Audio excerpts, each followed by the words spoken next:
We dive deep into a question that touches many hearts. Why do good people often end up being alone?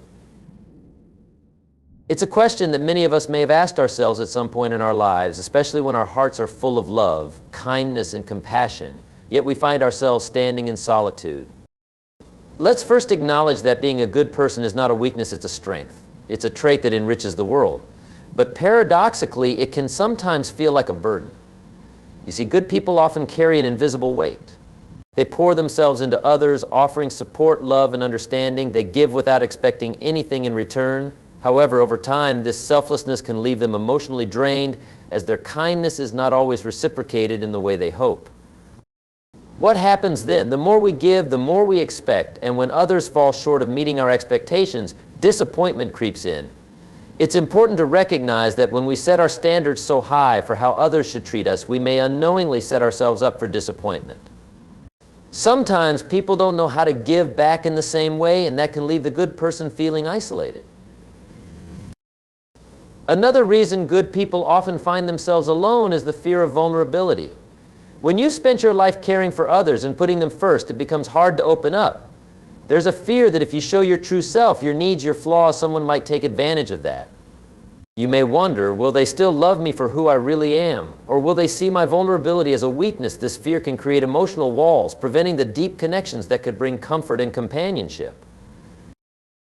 Now, let's talk about boundaries. Good people often struggle to set boundaries because they want to help, support, and nurture others.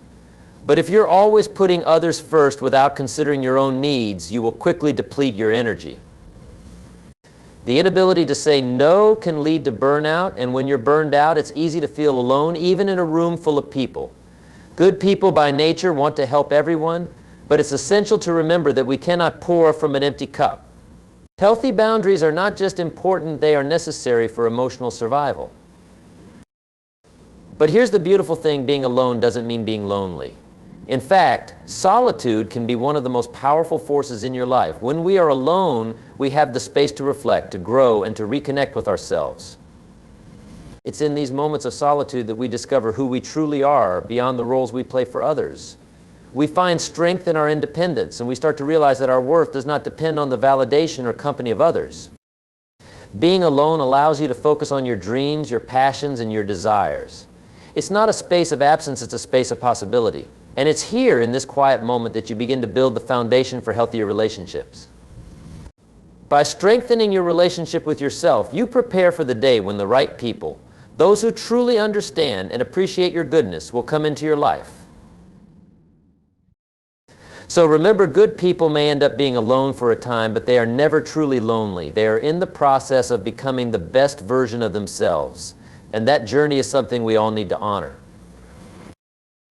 Good people often find themselves carrying a burden that many might not fully understand the weight of their kindness, empathy, and selflessness. This burden is not one they ask for or even seek, but it becomes a natural consequence of always putting others first.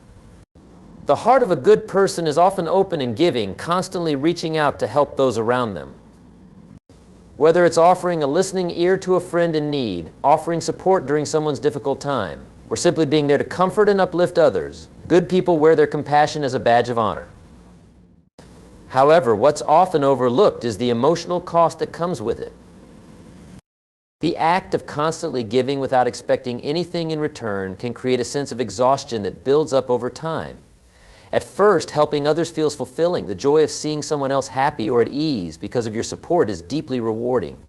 But when this giving is not reciprocated, when your efforts go unnoticed or unappreciated, the very thing that once felt rewarding can begin to feel like an emotional drain. The good person finds themselves depleted not because they have stopped giving, but because they've given so much of themselves that there's nothing left to give. This emotional exhaustion often leads to feelings of resentment. While good people may not consciously harbor bitterness, over time, if their kindness is not acknowledged or returned, they start to question the fairness of it all. They wonder, why do I continue to give if I'm not receiving the same? In return, this internal conflict creates tension between their desire to be kind and the growing realization that they are being taken for granted. The kindness that was once a beautiful reflection of their character begins to feel like a burden they can no longer bear, yet they can't stop themselves from continuing to give. The more a good person gives, the more others come to rely on them. This can create a cycle where the person feels increasingly responsible for the happiness or well-being of others, which further deepens their sense of isolation. It becomes an unspoken expectation that they will always be the one to support, the one to sacrifice, the one to help, and while this may feel noble, it becomes exhausting over time.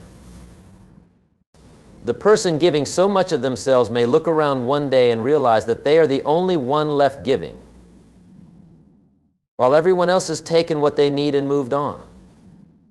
The problem here is that while good people are often selfless, they are not immune to their own emotional needs. Every human being needs love, appreciation, and validation. When these needs are constantly unmet, the good person can begin to feel invisible, overlooked, and even unimportant. And in the absence of others stepping up to fill the gaps they leave open, they are left alone with their emotions. This sense of being emotionally drained and unappreciated is what often leads good people to question their worth. They may begin to doubt if their goodness is truly being valued or if they are simply being used. This situation can also lead to feelings of loneliness. Even though the good person is often surrounded by people, family, friends, colleagues, there is a profound sense of isolation. They may feel like they are always the one giving, but no one is ever there for them in the same way. It's as if their goodness has become a shield, separating them from truly meaningful connections. While they may have many acquaintances, the deep, genuine relationships they long for can feel out of reach. In some cases, good people may even start to withdraw from social circles, not because they no longer care, but because they fear being taken advantage of again. They may question their own motives and whether they've been giving for the right reasons.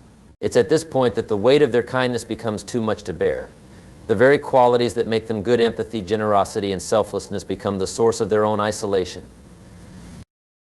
The burden of being too good is not just about giving too much.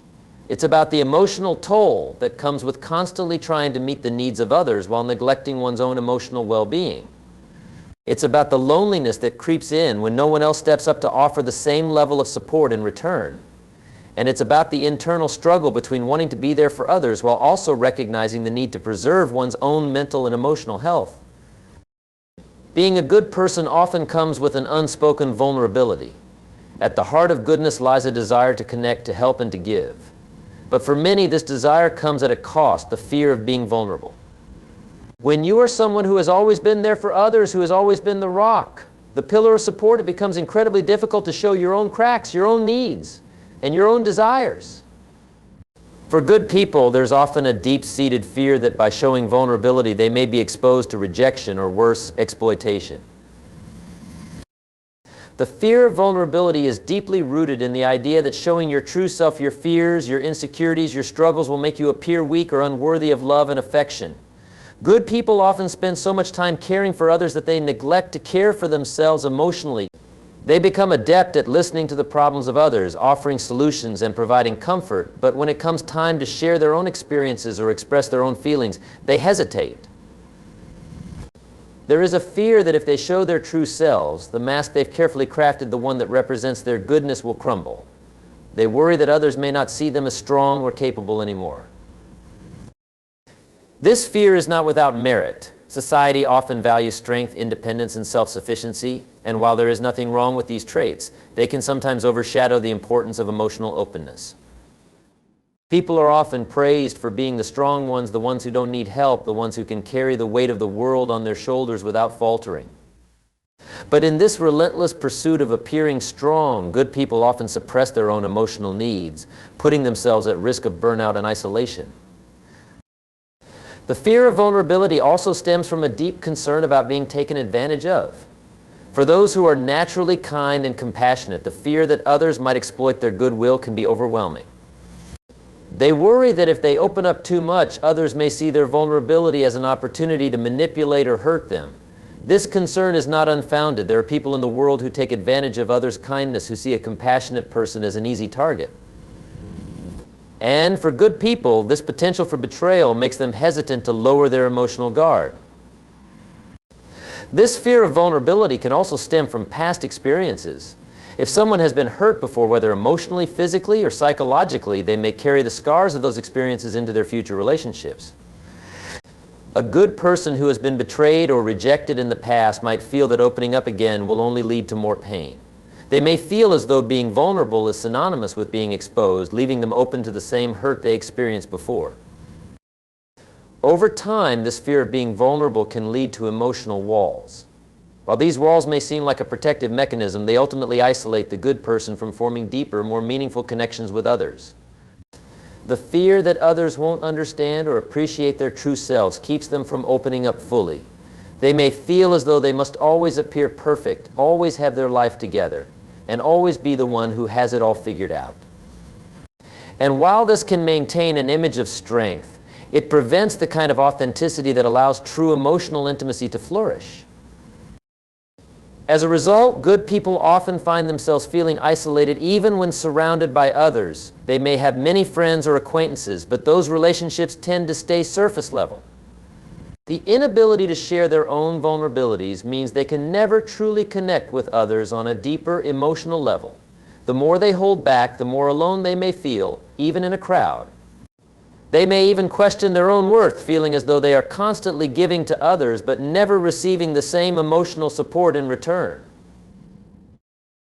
What's important to understand, however, is that vulnerability is not a weakness. It's through vulnerability that true connection happens. It's in those raw, unguarded moments that we are able to show others who we really are, the messy, imperfect, but ultimately beautiful parts of ourselves. When good people allow themselves to be vulnerable, they create space for others to do the same. And in doing so, they form relationships based on trust, understanding, and mutual respect. Vulnerability allows people to move beyond the superficial and to connect on a deeper, more authentic level.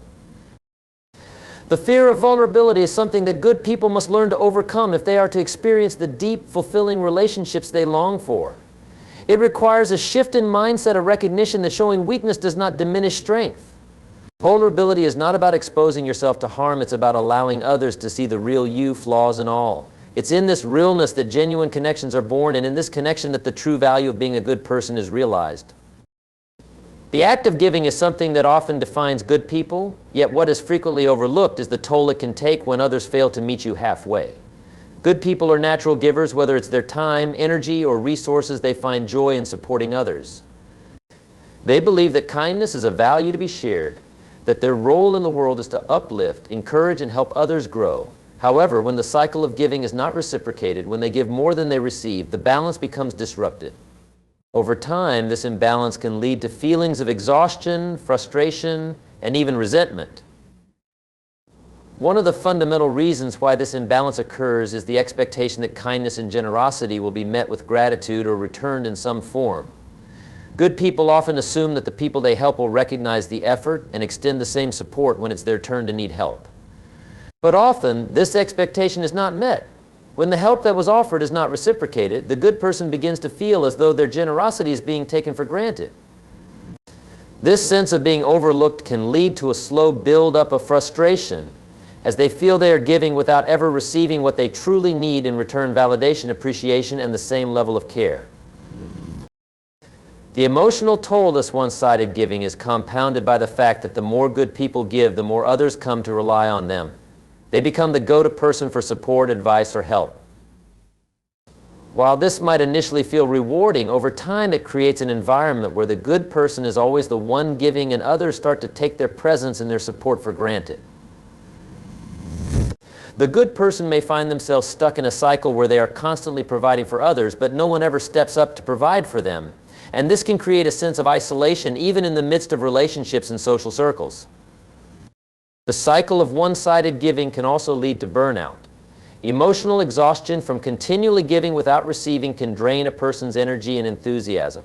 The very act that once brought fulfillment now feels like a heavy burden. The good person might start to withdraw, feeling that no matter how much they give, it will never be enough to fill the emotional gap left by the lack of reciprocity. They may begin to question whether their efforts have made a difference or whether they've been giving for the wrong reasons. The constant effort to meet the needs of others, coupled with the lack of recognition or reciprocation, can erode their sense of self-worth. The imbalance can lead to a feeling of being unappreciated.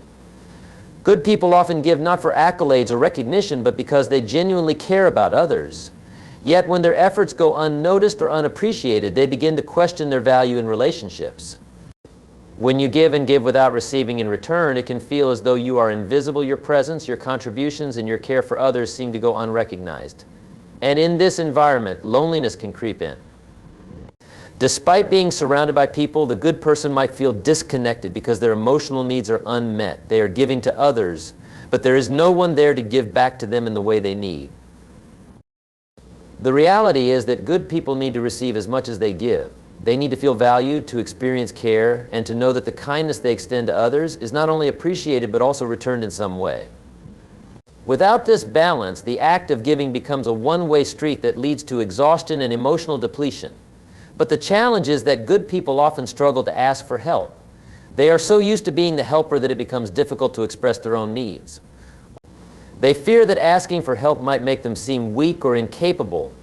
They may also feel guilty for needing anything in return, as if their role in relationships is solely to give, not to take. This is where boundaries come into play. Good people need to learn how to establish healthy boundaries in their relationships. They need to recognize that it is okay to say no, that it is okay to put their own needs first sometimes. This does not mean they are no longer kind or generous. It simply means that they are taking care of themselves so they can continue to be the best version of themselves for others. Setting boundaries is not about cutting people off or withdrawing from relationships. It's about creating a balance that allows for mutual respect and care.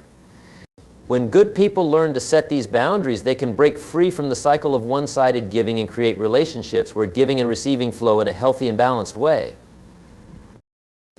It's important to understand that the act of giving is not without its risks, but it is also one of the most powerful tools for building connection and making a positive impact. However, when this giving is not met with reciprocity, it can lead to burnout and emotional isolation. The solution lies not in giving less, but in giving in a way that is balanced, where both parties are able to contribute to the relationship. When good people learn to protect their emotional well-being, set healthy boundaries, and ask for help when needed, they can continue to give in a way that nourishes both themselves and others. It's not about giving less, but about giving in a way that ensures their emotional needs are met as well.